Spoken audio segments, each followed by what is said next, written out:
Hello people, let's talk about plaque. आज बात करते हैं कि प्लाक कैसे एक्यूमुलेट होता है और उसके क्या प्रॉब्लम्स होते हैं।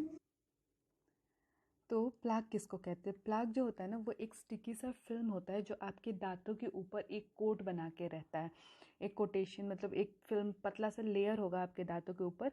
ये ज़्यादातर दांत के ऊपर होता है, नहीं तो जो लोग डेंचर पहनते हैं उनके ऊपर भी, डेंचर्स के ऊपर भी होता है। अगर वो बार बार क्लीन नहीं कर रहे होते तो वो वहाँ पे जम जाता है। और इसमें ना ज़्यादा बहुत सारे अलग अलग पार्टिकल्स होते हैं, बट मेनली जो ये होता है ये बैक्टीरिया से बना होता है।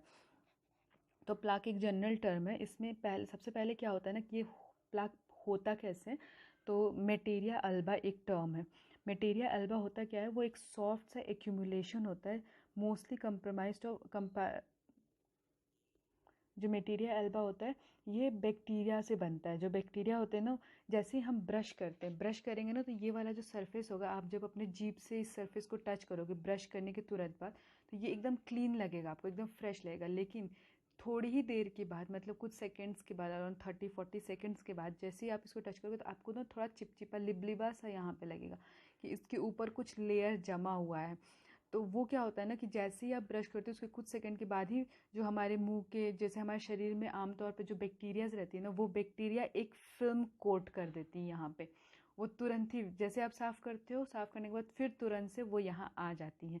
वो हमारे मुंह में नॉर्मली रहती हैं और गुड बैक्टीरियाज होती हैं, जैसे बाकी के शरीर में भी रहती हैं बैक्टीरिया, वैसे वो रहती है और यहाँ पे वो कोट कर लेती हैं। इसे, ये जो कोटिंग होता है ना, उसे हम मटेरिया अल्बा कहते हैं। तो ये जब नॉर्मली ऐसे रहता है तो वो हमारे दांतों को कोई नुकसान नहीं पहुंचाता है। लेकिन अगर यही मटेरिया अल्बा बहुत लंबे समय तक है और इसके कांटेक्ट में अगर फूड आता है, तो क्या होता है कि वो बैक्टीरिया जो है वो इस फूड पार्टिकल को यूज़ करके और एसिड प्रोड्यूस करने लगती है। और लंबे समय तक अगर फूड है तो वही केरीज कॉज करता है, सड़न होता है दांत में, जो हमने पिछले वीडियो में बात किया था। और हाँ, अगर यही मटेरिया एल्बा बहुत लंबे समय तक है, उसके कांटेक्ट में फूड आ रहा है और फिर हम साफ़ नहीं कर रहे हैं इसको, तो सलाइवा में से, जैसे जो हमारा लार होता है उसमें बहुत सारे तरीके की सिक्रेशन होती है उसमें से, सलाइवा में, और प्रोटीन और कैल्शियम ये सब मिलता है। और बाकी जो हमारा जिंजाइवा है वहाँ से भी फ्लूइड आती है। तो वो सब में से अलग अलग तरह के अलग अलग तरीके के सॉल्ट होते हैं, जैसे कैल्शियम, फॉस्फोरस, ये सब रिलीज होता है। तो धीरे धीरे जो अभी तक ना, जो यहाँ पे आपका चिपचिपा सा पदार्थ था, जो गीला सा था, जिसको आप कुल्ली करके या ब्रश करके नॉर्मली हटा सकते, वो अगर लंबे समय तक रहता है तो वो और भी ज़्यादा गाढ़ा होने लगता है। और अगर लंबे समय तक आप प्रॉपरली साफ़ नहीं करो तो आप नोटिस करो कि इन एरियाज़ पे, पहले तो आपको ये जो एरियाज़ है ना, यहाँ पे स्पेशली नीचे वाले दांतों में, यहाँ पे सफ़ेद सफ़ेद जमता हुआ दिखाएगा। यहाँ चाहे आपके दांतों के बीच में, इन हिस्सों में आपको सफ़ेद या हल्का काला भूरा रंग का एक लाइनिंग जैसा जमता हुआ दिखाई देगा। यही जो होता है ना, वो धीरे धीरे कैल्सिफाई होने लगता है प्लाक, और वो धीरे धीरे कैलकुलस का रूप लेने लग जाता है। तो जो मटेरिया एल्बा अभी तक सॉफ्ट था, जिसमें सिर्फ बैक्टीरिया प्रेजेंट थे, और जो कुल्ली करने से, नॉर्मल ब्रशिंग करने से चला जाता था, वो अब क्योंकि आपने साफ़ नहीं किया, वो कैल्सीफाई हो गया। उसमें कैल्शियम और ये सब की वजह से, बाकी मिनरल्स के वजह से, उसमें बैक्टीरिया के साथ साथ और मिनरलाइजेशन होने की वजह से वो अब मतलब हार्ड हो गया है और वो यहाँ जम गया है एक पपड़ी के तरह। तो यहाँ पे जमने की वजह से अब उसको आप कुल्ली करके या नॉर्मली ब्रशिंग करके नहीं हटा सकते हो। और धीरे धीरे क्या होता है कि वो अभी तक तो यहाँ पे इस जिंजाइवल लेयर तक है, तो वो आपको दिख रहा है और वो आपको सिर्फ गंदा लग रहा है। तो इस पॉइंट पे भी कुछ लोग इसको हटवाते नहीं हैं। तो अभी तक जो यहाँ पे ऐसे, यहाँ पे जम रहा है और इस एरिया पे जम रहा है और आपको भूरा या सफ़ेद कलर का कुछ दिख रहा है, गंदगी, या कुछ लोग में डार्क ग्रीन भी दिखता है, वो चीज़ लोग नहीं हटवाते। तो होता क्या है कि यहाँ पे वो चीज़ जमने लग जाता है और जो यहाँ तक आपका मसूड़ा था वो धीरे धीरे मसूड़ा गलने लग जाता है। और इसके बारे में हमने पहले भी बात किया था कि कैसे ये मसूड़ा गल के और फिर आपके दांत हिलने लग जाते हैं और निकल जाते हैं। या तो इसकी एक और साइड इफ़ेक्ट होता है कि जहाँ पे ये भूरा स्टेन होगा वहाँ पे अंदर ही अंदर कीड़ा कीड़ा लग रहा होगा और आपको पता ही नहीं चलेगा, आपको लगेगा कि सिर्फ दाग है, और जब दाग हटाया जाएगा तो उसके अंदर सड़न हो रखी रहती है। फिर आपके दांत में जब पेन होता है तब आपको पता चलता है कि कीड़ा लगा हुआ है दांत में। तो एक पॉइंट तो ये हो गया कि मसूड़ा गल जाता है आपका। मसूड़ा गलता है, इसको पेरिडोंटाइटिस कहते हैं। दूसरा पॉइंट ये हुआ कि कीड़ा लग जाता है दांतों में और पता ही नहीं लगता है। और तीसरा आपका एस्थेटिक, मतलब कि दांत इतने गंदे लगने लगते हैं, यहाँ से यहाँ भी काले, बीच बीच में भी काले धब्बे होने लगते हैं, तो वो चीज़ आपको गंदा लगता है। धीरे धीरे पहले तो वो स्टार्टिंग में सफ़ेद या कुछ रहता है, बाद में वो चाय कॉफ़ी के स्टेन के वजह से और भी ज़्यादा भूरा और काला होने लगता है। जो चीज़ भद्दा दिखता है, लोग सामने वाले देखने वाले टोकने भी लगते हैं। और इसके वजह से आपके मुंह में हेलिटोसिस, मतलब कि बदबू आती है मुंह से, और मुंह से बदबू आता है। फिर उसके बाद आपका ब्लीडिंग होने लगता है गम से। लोग कहते हैं कि खून निकल रहा है दांत मसूड़ों से, एक ये दिक्कत आ जाता है। तो बहुत सारे दिक्कतें हैं इसकी, इसीलिए ज़रूरी है कि आप हमेशा ये ज़रूरी है ना कि आप इससे बचने के लिए, इन सब चीज़ों से बचने के लिए आप हमेशा एक तो सबसे पहले प्रॉपर ब्रशिंग किया करें। ब्रशिंग बहुत ज़रूरी है, आपको पहले भी ब्रशिंग टेक्निक बताया गया है, तो आप प्रॉपर ब्रशिंग करिए।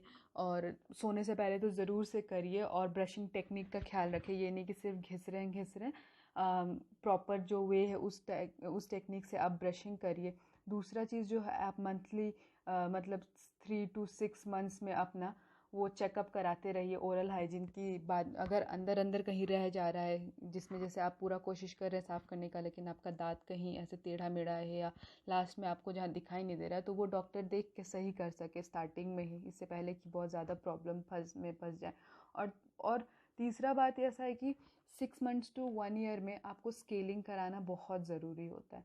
तो 6 मंथ्स to 1 ईयर में एक बार आप ज़रूर जाके स्केलिंग करा लें, कि ताकि जो स्टार्टिंग में ही इधर गंदगी जम रही है, क्योंकि कितना भी हम लोग कोशिश कर लेना हल्का फुल्का रह ही जाता है। जैसे अगर जिंजाइवल मतलब मसूड़े के ऊपर नहीं है तो मसूड़ों के अंदर रह जाता है, तो उसके वजह से भी अंदर अंदर मसूड़े गलने लगते हैं। तो फिर क्या होता है कि वो बाद में आपको नुकसान पहुंचाता है। आपको लगता है कि आप तो पूरा क्लीनिंग कर रहे हो ठीक से, लेकिन और कुछ दिख भी नहीं रहा है, लेकिन अंदर अंदर ही प्रॉब्लम बढ़ता जाता है।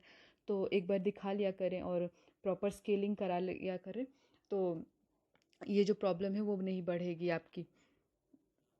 और अगर अभी तक आपने स्केलिंग नहीं किया है कभी भी, तो एक बार आप जाके करा के देखिए। उसके बाद आपको ना इतना फ्रेश लगेगा, खुद ही आपको महसूस होगा। एक सिटिंग के बाद आप जब स्केलिंग करा के आएंगे तो आपको खुद महसूस होगा ना कि आपका जो सांस है, जो आप ब्रीथ कर रहे हो, वो एकदम फ्रेश लगेगा और बहुत हल्का हल्का सा लगेगा। आपको खुद ही फ़र्क समझ में आएगा। हाँ। और जब हम लोग ये बात कर रहे हैं, तो स्केलिंग के बाद बहुत लोग ये कंप्लेन करते हैं कि उन लोग को सेंसिटिविटी होने लग जाती है, या दांत टूटने लगेंगे, हिलने लगेंगे। ऐसा कुछ भी नहीं होता। पहले भी मैंने बताया था कि जैसे दांत है, और अगर आप नहीं कराते और कैलकुलस जमता है, तो वो मसूड़ा गला देता है और आपका दांत हिलने लगता है ऐसा। लेकिन अगर स्केलिंग आप प्रॉपर करा रहे हैं, तो आपका कभी भी दांत नहीं हिलेगा।